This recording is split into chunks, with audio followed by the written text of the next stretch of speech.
હવે particularly police department શું કરવા, તો એનું મુખ્ય કારણ બે છે. એક કે લો એન્ફોર્સમેન્ટ ઓથોરિટી છે. કોણ છે? પોલીસ ડિપાર્ટમેન્ટ, જેના હાથમાં કાયદો વ્યવસ્થા છે. કોઈ પણ વ્યક્તિને સુધારવાની, સીધા કરવાની સત્તા જો કોઈ પાસે એને ક્ષમતા હોય ને, તો માત્ર પોલીસ ડિપાર્ટમેન્ટ પાસે છે. જો પોલીસ ચાહે તો આ જેટલી વસ્તુઓ જતી રહી છે ને, શું બેઈમાની, ચોર, આ જેટલા વધી ગયા છે, જે આપણામાં પ્રમાણિકતા હતી એ ઓસરી ગઈ ને, એને એસ્ટાબ્લિશ કરવા વાળી કોઈ જો ઓથોરિટી હોય ને તો એક જ છે, એ છે પોલીસ ડિપાર્ટમેન્ટ. એનામાં એક ક્ષમતા છે.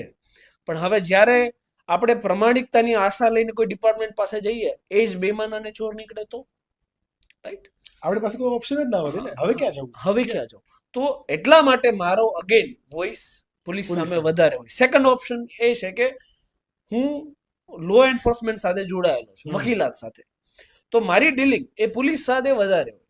અને અગેન